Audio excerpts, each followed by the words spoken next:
ನಮಸ್ಕಾರ ಸ್ನೇಹಿತರೆ, ಶ್ರೀಪ್ರಿಯ ಅಡುಗೆ ಮನೆಗೆ ಸ್ವಾಗತ. ನಾನಿವತ್ತು ನಿಮಗೆ ಹೆಸರುಬೇಳೆ ಮತ್ತು ಪಾಲಕ್ ಸೊಪ್ಪು ಯೂಸ್ ಮಾಡಿಕೊಂಡು ಒಂದು ರೈಸ್ ಅಥವಾ ಚಪಾತಿಗೆ ಆಗುವಂಥ ಕರಿನ ತೋರಿಸ್ತಾ ಇದ್ದೀನಿ. ಇದು ತುಂಬಾ ಸಿಂಪಲ್ಲು. ಇದಿಷ್ಟು ಬೇಕಾಗಿರೋಂಥ ಇಂಗ್ರೀಡಿಯೆಂಟ್ಸು.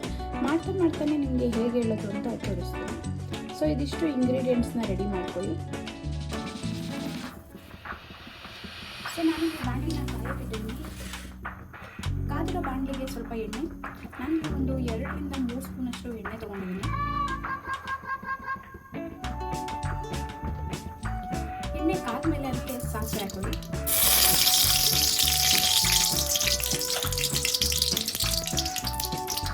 ಒಣಮೆಣಸಿನಕಾಯಿ,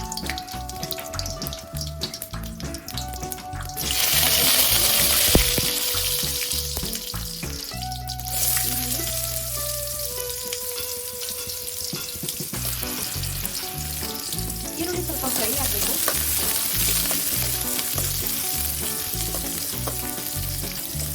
ಈರುಳ್ಳಿ ಸ್ವಲ್ಪ ಫ್ರೈ ಆದಮೇಲೆ ಅದಕ್ಕೆ ಟೊಮೊಟೊ ಆ್ಯಡ್ ಮಾಡೋಕ್ಕೂ ಮುಂಚೆನೇ ಪಾಲಕ್ ಸೊಪ್ಪನ್ನು ಆ್ಯಡ್ ಮಾಡಿಕೊಂಡು ಹಸಿ ವಾಸನೆ ಹೋಗೋ ತನಕ ಸ್ವಲ್ಪ ಚೆನ್ನಾಗಿ ಹುರ್ಕೊಳ್ಳಿ.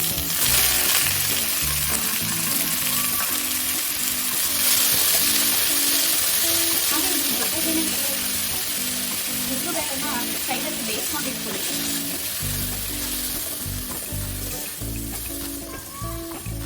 ನಾನಿಲ್ಲಿ ಆಲ್ರೆಡಿ ಹೆಸರುಬೇಳೆನ ಬೇಯಿಸ್ಕೊಂಡು ಹಾಕ್ತಾ ಇದ್ದೀನಿ. ನೀವು ಹೆಸರುಬೇಳೆನ ಬೇಯಿಸ್ಕೊಂಡು ಹಾಕಿ.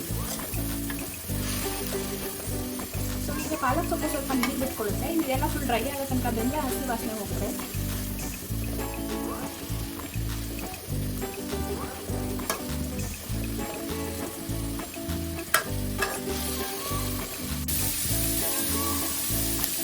ಸೊ ಒಂದು 2 ನಿಮಿಷದಷ್ಟು ಸೊಪ್ಪು ಹಸಿ ವಾಸನೆ ಅಂತ ಹೋಗೋ ತನಕ ಹುರ್ಕೋಬೇಕು. ಸೊಪ್ಪಲ್ಲಿ ನೀರೆಲ್ಲ ತುಂಬಿದ್ಮೇಲೆ ಈ ಥರ ತಳಗೆ ಸೊಪ್ಪು ಕಟ್ಕೋತಾ ಇರುತ್ತೆ. ಸೊ ಅಲ್ಲಿಗೆ ಸೊಪ್ಪು ಚೆನ್ನಾಗಿ ಹಸಿ ವಾಸನೆ ಹೋಗೋಷ್ಟು ಫ್ರೈ ಆಗಿದೆ ಅಂತ. ಈ ಟೈಮಲ್ಲಿ ನಾವು ಇದಕ್ಕೆ ಟೊಮೊಟೊ ಆ್ಯಡ್ ಮಾಡ್ಕೋಬೇಕು.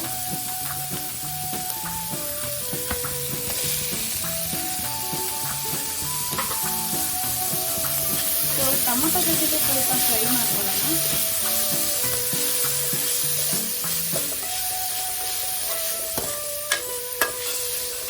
ನೀವು ಯಾವುದೇ ಇಂಗ್ರೀಡಿಯೆಂಟ್ಸ್ ಹಾಕಿದ್ರು ಒಂದು 2-3 ನಿಮಿಷ ನೀರು ತುಂಬೋ ಥರ ಬೇಯಿದ್ರೆ ಅದರಲ್ಲಿರೋ ಹಸಿ ವಾಸನೆ ಹೋಗುತ್ತೆ. ಅದು ಮಸಾಲೆ ಆಗ್ಬೋದು, ತರಕಾರಿ ಆಗ್ಬೋದು, ಏನಾದರೂ ಆಗ್ಬೋದು.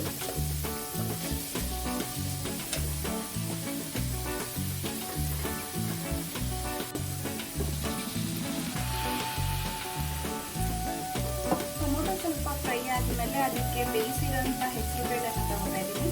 ಸೊ ನಾನಿಲ್ಲಿ ಒಂದು ಅರ್ಧ ಬೌಲಷ್ಟು ಹೆಸರುಬೇಳೆಗೆ 1.5 ಲೋಟದಷ್ಟು ನೀರು ಹಾಕಿ ಬೇಯಿಸ್ಕೊಂಡಿದ್ದೀನಿ. ನೀರು ಸಮೇತ ನಾನು ಹಾಕ್ಕೊತಾ ಇದ್ದೀನಿ, ಯಾಕಂದರೆ ನನಗೆ ಕರಿ ಹಾಕಬೇಕಾದ್ರಿಂದ ಹೇಗೆ ನೀರು ಆ್ಯಡ್ ಮಾಡಬೇಕು.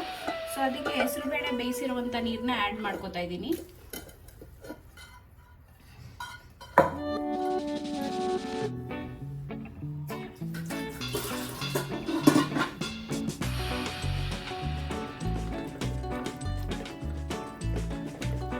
ಬೇಕಂದ್ರೆ ನೀವು ಸ್ಮ್ಯಾಶ್ ಮಾಡ್ಕೊಂಡು ಹಾಕೋಬೋದು, ಅಥವಾ ಈ ಥರ ಮಾಡಬೇಕಿದ್ರೇ ಸೌಟಲ್ಲಿ ಸ್ಮ್ಯಾಶ್ ಮಾಡಿಕೊಂಡ್ರೂ ಆಗುತ್ತೆ. ಚೆನ್ನಾಗಿ ಬೆಂದು ಸಾಫ್ಟ್ ಆಯಿತು ಅಂತಂದರೆ ಇದು ಸ್ಮ್ಯಾಶ್ ಆಗುತ್ತೆ.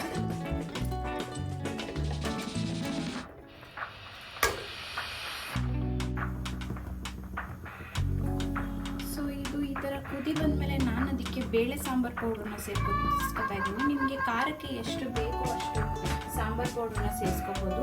ಇದು ಮನೇಲಿ ಮಾಡಿರೋಂಥ ಬೇಳೆ ಸಾಂಬಾರು ಪೌಡರು. ನಿಮಗೇನಾದರೂ ಈ ಥರ ಬೇಳೆ ಸಾಂಬಾರು ಪೌಡರ್ ಹಾಕೋಕ್ಕೆ ಇಷ್ಟ ಇಲ್ಲ ಅಂತಂದರೆ ಖಾರದ ಪುಡಿ, ಧನಿಯಾ ಪುಡಿ ಮತ್ತು ಗರಂ ಮಸಾಲ ಇದನ್ನೆಲ್ಲ ಆ್ಯಡ್ ಮಾಡಿಕೊಂಡು ಸ್ವಲ್ಪ ಸ್ಪೈಸಿ ಮಾಡ್ಕೋಬೋದು.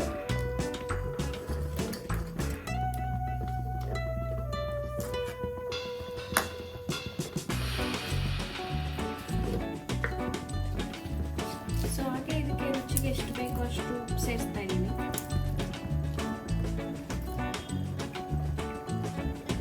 ಬೇಕು ಅಂದರೆ ನೀವು ಹುಣಸೆ ಹುಳಿನ ಬೇಕಾದರೆ ಬಿಟ್ಕೋಬೋದು. ನನಗೆ ಇಲ್ಲಿ ಟೊಮೊಟೊ ಹುಳಿನೇ ಸಾಕಾಗುತ್ತೆ, ಹಾಗಾಗಿ ನಾನು ಹುಣಸೆ ಹುಳಿನ ಸ್ಕಿಪ್ ಮಾಡ್ಕೊಂಡಿದ್ದೀನಿ.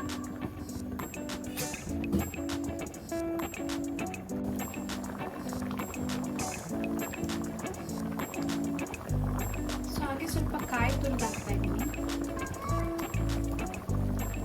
ಸೊ ಇದಿಷ್ಟೇ ಹಾಕೋದು. ಕೊನೆಯಲ್ಲಿ ಸ್ವಲ್ಪ ಕೊತ್ತಂಬರಿ ಸೊಪ್ಪು ಹಾಕಿದ್ರೆ ಇದು ರೆಸಿಪಿ ರೆಡಿ. ಸ್ವಲ್ಪ ಚೆನ್ನಾಗಿ ಬೇಯಲಿ, ಒಂದು 5 ನಿಮಿಷದಷ್ಟು ಬೇಯಿಸ್ಕೊಳ್ಳಿ. ಗಟ್ಟಿ ಬೇಕಂದರೆ ನಿಮ್ಗೆ ಎಷ್ಟು ಗಟ್ಟಿ ಕನ್ಸಿಸ್ಟೆನ್ಸಿ ಬೇಕೋ ಅಷ್ಟು ಬೇಯಿಸ್ಕೊಳ್ಳಿ.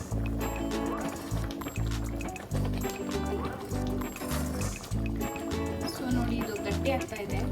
ಸೊ ಎಷ್ಟು ಬೇಕು ಅಂತಂದರೆ ರೆಡಿ ಆಗಿದೆ ಅಂತ ಹೇಳಿ. ನಾವು ಸ್ಟವ್ ಆಫ್ ಮಾಡಿದ್ಮೇಲೆ ಸ್ವಲ್ಪ ಇದು ಗಟ್ಟಿ ಆಗುತ್ತೆ. ಸೊ ಹಾಗಾಗಿ ನಾನು ಸ್ವಲ್ಪ ತೆಳು ಇರಬೇಕಿದ್ರೆ ಆಫ್ ಮಾಡ್ತಾ ಇದ್ದೀನಿ. ಸೊ ಫೈನಲ್ ಆಗಿ ಇದಕ್ಕೆ ಕೊತ್ತಂಬರಿ ಸೊಪ್ಪು ಆ್ಯಡ್ ಮಾಡ್ತಾ ಇದ್ದೀನಿ. ಸೊ ಇದು ಇಷ್ಟಾದರೆ ಈ ಕರಿ ರೆಡಿ ಆಗಿದೆ. ನೀವು ಇದನ್ನು ಬೇಕಂದರೆ ಮುದ್ದೆ ಕೂಡ ಟ್ರೈ ಮಾಡ್ಬೋದು. ನಾನು ಟ್ರೈ ಮಾಡಿ ನೋಡಿದ್ದೀನಿ.